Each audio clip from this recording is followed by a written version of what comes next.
Welcome to data concept YouTube channel. आज हम लोग एक नया वैकेंसी के बारे में बात करेंगे जो आया है आपका WBSEDCL से, मतलब क्या, West Bengal State Electric Distribution Corporation Limited. मतलब वेस्ट बंगाल में जो आपका स्टेट इलेक्ट्रिसिटी बोर्ड है उसके अंदर में जो डिस्ट्रीब्यूटर जो कंपनी करता है, ठीक है, उसके तरफ से एक नया वैकेंसी आया है। ठीक है, इसमें क्या है, आपका जो ऑनलाइन रजिस्ट्रेशन है वो आपका 27 नवंबर से स्टार्ट हो रहा है और आपका 29 दिसंबर तक ये चलेगा। आपका रजिस्ट्रेशन और एप्लीकेशन दोनों ही आपका 27 नवंबर से स्टार्ट होगा और आपका 29 दिसंबर तक चलेगा। तो इसमें अगर देखेंगे तो क्या है, 3 तरह का पोस्ट का वैकेंसी है। जो आपका असिस्टेंट मैनेजर है, ठीक है, ये नॉन टेक्निकल पोस्ट है। असिस्टेंट मैनेजर, जितना भी असिस्टेंट मैनेजर, इसका नॉन टेक्निकल पोस्ट है, तो इसके बारे में हम लोग वो बात नहीं करेंगे, ठीक है। टेक्निकल वैकेंसी क्या है? टेक्निकल वैकेंसी आपका जूनियर इंजीनियर, जूनियर इंजीनियर के लिए आपका वैकेंसी है आपका टोटल 401। मतलब ये सोचिए कितना ज़्यादा आपका वैकेंसी है, ठीक है, जूनियर इंजीनियर इलेक्ट्रिकल के लिए। तो यहाँ पर जो 401 टोटल वैकेंसी है उसका ब्रेकअप दिया गया है, ठीक है। अनरिजर्व के लिए आपका 100 है और यहाँ पर जो अनरिजर्व ईसी है, ठीक है, तो ईसी इसका मतलब क्या है, जो लैंड लूजर रह गया और कोई WBSEDCL में काम करता था, ठीक है, उसका अनफॉर्चुनेटली डेथ हो गया तो उसको फैमिली का कुछ रिलैक्सेशन मिलता है, ठीक है, तो उसका टोटल 52 सीट है। और आपका अगर कोई एक सर्विसमैन है तो उसके लिए 12 सीट है, ठीक है। सिमिलरली एससी में 25 है और एससी ईसी मतलब सेम है, ठीक है, जो भी लैंड लूडर्स और और क्या बोलेंगे, जो डेथ हो गया जिसका, ठीक है, तो उसके उसके लिए आपका 28 सीट आपका रिजर्व रहेगा। तो इसी हिसाब से टोटल ये जो कैटेगरीज ब्रेकअप दिया गया है वो ये 401 का टोटल। इसके लिए क्वालिफिकेशन क्या है जूनियर इंजीनियर के लिए? जूनियर इंजीनियर के लिए क्वालिफिकेशन है आपका 3 इयर्स डिप्लोमा रहना चाहिए, ठीक है, 3 इयर्स डिप्लोमा रहना चाहिए। ये फ्रॉम वेस्ट बंगाल, मतलब आपका जो कॉलेज और इंस्टीट्यूट होगा, ठीक है, वो वेस्ट बंगाल बोर्ड से होना चाहिए।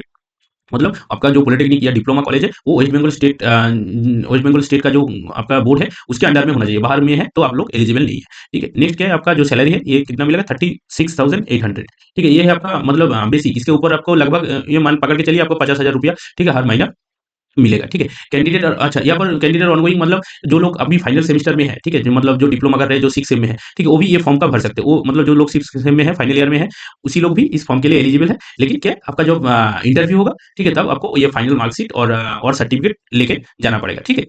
तो अब जो लोग फाइनल ईयर में अपीयरिंग कर रहे हैं, ठीक है, तो वो लोग एलिजिबल है। इसके लिए एज क्राइटेरिया क्या है? एज क्राइटेरिया देखिए, मिनिमम एज जो है वो 18 ईयर से ऊपर होना चाहिए। मतलब आप 18 ऊपर से ईयर के से ज़्यादा एज है तो आप एलिजिबल है। और मैक्सिमम जो एज लिमिट है वो है 32 फॉर अनरिजर्व कैटेगरी, ठीक है। जो लोग जनरल कैटेगरी से बिलोंग करते हैं, ठीक है, उन लोगों के लिए आपका जो अपर एज लिमिट है वो 32 ईयर्स। और यहाँ पर जैसे हम लोगों को नॉर्मली जो गवर्नमेंट का रूल्स है, जैसे रिजर्वेशन मिलता है, मतलब रिलैक्सेशन मिलता है, ओबीसी का 3 साल का एज का रिलैक्सेशन मिलेगा, मतलब उसका 35 हो जाएगा। और जो आपका एससी एसटी से बिलोंग करते हैं उसका 5 साल का एज रिलैक्सेशन मिलेगा, मतलब 37 हो जाएगा, ठीक है।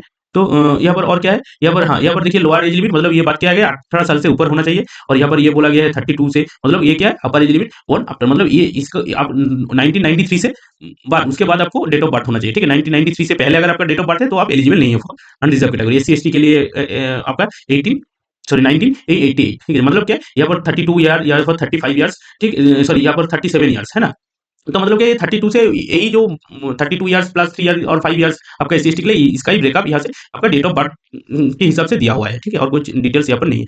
नेक्स्ट यहाँ पर जो सबसे बड़ा चीज़ है, डोमिसाइल सर्टिफिकेट इज मैंडेटरी। मतलब वेस्ट बंगाल का आपका डोमिसाइल सर्टिफिकेट रहना इज मैंडेटरी, ठीक है। हम जब एप्लीकेशन करेंगे तभी आपको ये डोमिसाइल सर्टिफिकेट सबमिट करना है। तो ये जो वेस्ट बंगाल का जो स्टूडेंट है, ठीक है, उसके लिए तो बहुत अच्छा एक वैकेंसी है ना, क्योंकि 400 प्लस, ठीक है, 400 प्लस आपका वैकेंसी है। प्लस वेस्ट बंगाल की बाहर कोई भी एक स्टूडेंट ये एग्जाम के इसके लिए एलिजिबल नहीं है, मतलब इस रिक्रूटमेंट के लिए एलिजिबल नहीं है। 400 प्लस वैकेंसी मतलब बहुत एक बढ़िया वैकेंसी है, ठीक है। तो जो एससी एसटी ओबीसी के लिए, हाँ, और ये क्या है, देखिए जो लोग जनरल कैटेगरी से बिलोंग करते हैं, ठीक है, उसको तो डोमिसाइल सर्टिफिकेट लेके आपका सबमिट करना पड़ेगा, ठीक है। लेकिन जो एससी एसटी ओबीसी है, ठीक है, उसका उसके लिए अगर आपके पास एससी एसटी या ओबीसी का सर्टिफिकेट है, ठीक है, तो उसके लिए आपका डोमिसाइल सर्टिफिकेट का जरूरत नहीं है, क्योंकि देखिए जो स्टेट का एससी एसटी या ओबीसी का सर्टिफिकेट देता है वो आपका स्टेट ही देगा, ठीक है। तो उसी से आपका क्लैरिफाई हो जाएगा कि आप वेस्ट बंगाल से बिलोंग करते हैं, इसलिए आपको डोमिसाइल सर्टिफिकेट लेने का ज़रूरत नहीं है, ठीक है। और यहाँ पर कौन-कौन से कहाँ-कहाँ से आप लोग मतलब वो जो डोमिसाइल सर्टिफिकेट आप अप्रूव करवाएँगे, ठीक है, वो कहाँ-कहाँ से होगा, ठीक है। ये आपका 5 7 टोटल पॉइंट दिया गया है। तो इसी किसी के अगर एक के पास आप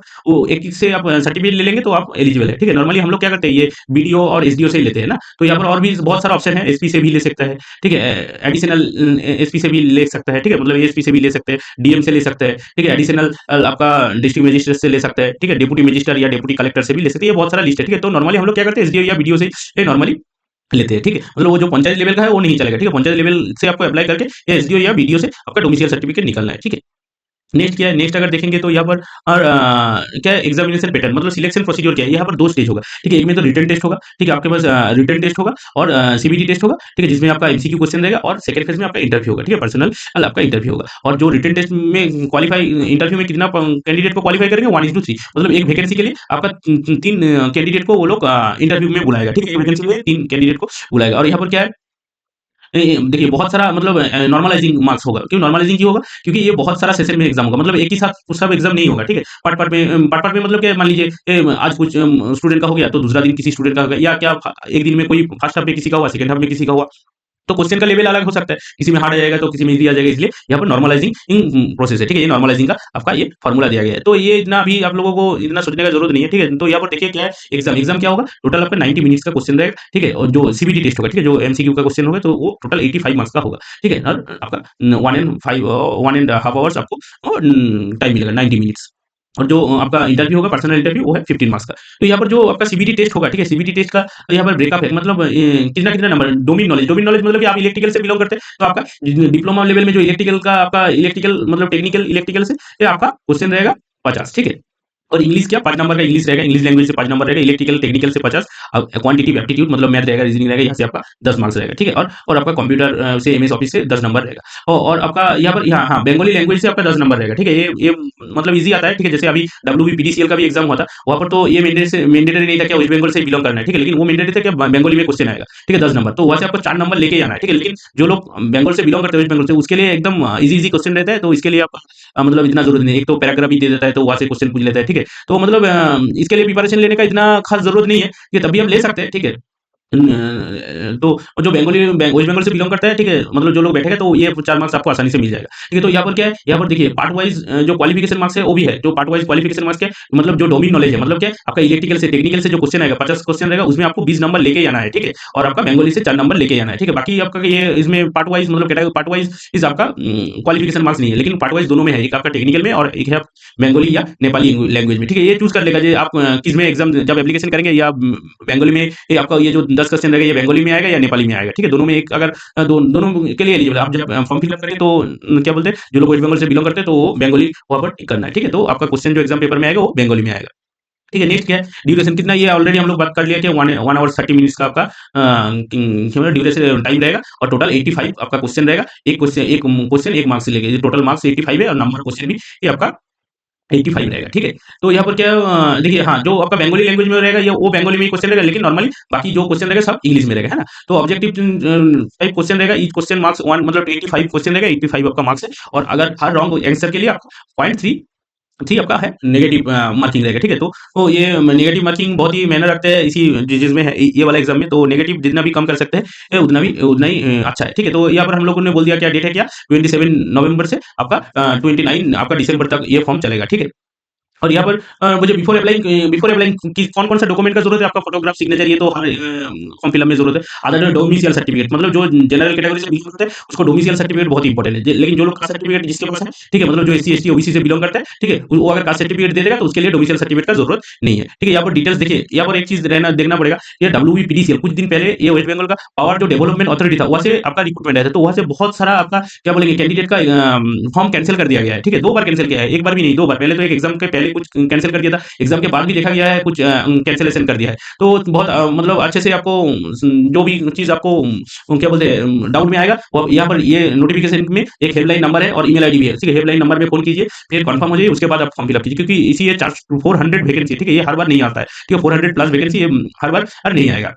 तो फोटोग्राफ का साइज़ यहाँ पर उसका डिटेल्स बोल दिया गया है, सिग्नेचर क्या है, आपका फोटोग्राफ जो रहेगा आपका 80 केबी से आपका 200 केबी के अंदर रहना चाहिए और जेपीईजी फॉर्मेट में रहना चाहिए। और यहाँ पर क्या है जो सिग्नेचर है वो भी सेम है, मुझे 80 केबी से आपका 200 केबी के अंदर में रहना चाहिए और ये जो आपका फ़ोटो का जो वो आपका फ़ॉर्मेट होगा वो क्या जेपीजी या जेपीईजी फ़ॉर्मेट में होना चाहिए। और कौन-कौन सा आपका सर्टिफ़िकेट चाहिए, ठीक है? जो आपका अनरिज़र्व और ईडब्ल्यूएस कैटेगरी के अंडर में आते हैं, ठीक है? उसके लिए आपका ये डोमिसाइल सर्टिफ़िकेट लगेगा और जो लोग एससी, एसटी, ओबीसी के लिए आते हैं उसके लिए आपका ये कास्ट सर्टिफ़िकेट लगेगा, तो इसके लिए डोमिसाइल सर्टिफ़िकेट ज़रूरी नहीं है, ठीक है? तो आप यहाँ पर जो भी domicile certificate, caste certificate, EWS certificate, PW मतलब जो लोग फिज़िकल हैंडिकैप है उसका सर्टिफ़िकेट, ठीक है? और जो ईसी का जो आपका वो आईडी कार्ड मतलब जो आपको कुछ बोला ना वो लैंड लूज़र जो भी है, ठीक है? उसके लिए वो ईसी के लिए कार्ड मिलता है, उसका आपका स्कैन करके भेजना है। तो और जितना भी डॉक्यूमेंट है वो क्या है 100 केबी से 300 केबी के अंदर में होना चाहिए और यहाँ पर जो आपका डॉक्यूमेंट अपलोड करना है, ठीक है? वो फ़ोटो में और पीडीएफ का फॉर्मेट में भी ये आप अपलोड फिर कर सकते हैं, ठीक है? नेक्स्ट क्या है, नेक्स्ट यहाँ पर और कुछ इंपोर्टेंट क्या है? हाँ, ये आपका एप्लीकेशन फ़ी क्या है? जो जूनियर इंजीनियर है, ये जूनियर इंजीनियर इलेक्ट्रिकल के लिए जो आपका ओबीसी और अनरिजर्व कैटेगरी से बिलॉन्ग करते हैं, उसका है आपका 300 रुपीस और जो एससी एसटी ये और ईसी और आपका जो फिजिकल हैंडीकैप से बिलोंग करते हैं उसका 0 है, ठीक है? उसका कोई पैसा नहीं लगेगा, ठीक है? तो जो लोग आपका जनरल और ओबीसी से बिलोंग करते हैं उसका 300 रुपीस आपका एप्लीकेशन फी है। और यहाँ पर एक टेंटेटिव एग्ज़ाम का लोकेशन भी दे दिया गया है, क्या कहाँ-कहाँ से कहाँ-कहाँ पर एग्ज़ाम होगा, ठीक है? तो ऑल ओवर वेस्ट बंगाल से ही आपका देखने को मिलेगा हर स्टेट में या हर सिटी में भी ये वैकेंसी ये सॉरी सीट रहेगा, ठीक है? मतलब जो टेंटेटिव सीबीटी का लोकेशन रहेगा वो हर एरिया में रहेगा, ठीक है? तो ये टेंटेटिव है, ये अभी तक ठीक डिसाइड नहीं हुआ है, ठीक है? नेक्स्ट क्या है? नेक्स्ट यहाँ पर और कुछ नहीं है, यहाँ पर जो हेल्पलाइन नंबर के बारे में बात कर रहा था, तो यहाँ पर एक हेल्पलाइन नंबर दिया गया है, कुछ भी डाउट है तो आप हेल्पलाइन नंबर पे फ़ोन कीजिए, क्योंकि ऐसा 400 प्लस वैकेंसी बार-बार नहीं आएगा, ठीक है? तो अगर गलती हो गया तो आप एग्ज़ाम से पहले कॉम्पिटिशन से बाहर हो गया, ठीक है? तो और यहाँ पर ईमेल आईडी भी है। ये आप सुबह 9 बजे से शाम का साढ़े 6 बजे सॉरी 6 बजे तक आप फ़ोन कर सकते हैं, ठीक है? तो ये एक बहुत अच्छा वैकेंसी है, ठीक है? फॉर वेस्ट बंगाल स्टूडेंट, तो ये आप लोग मिस नहीं करना चाहिए, ठीक है? तो और हम लोग हर गवर्नमेंट जॉब का आपका अपडेट देते रहता हूँ, जो भी वैकेंसी आता है, ठीक है? तो हम लोग राटागढ़ से यूट्यूब चैनल में इसका अपडेट उसी दिन लेके आने का कोशिश करते हैं। तो अगर आप उनको ये जानकारी चाहिए हर नोटिफ़िकेशन के बारे में, हर रिक्रूटमेंट के बारे में, तो आप राटागढ़ से यूट्यूब चैनल को सब्सक्राइब कर सकते हैं, ठीक है? Thank you.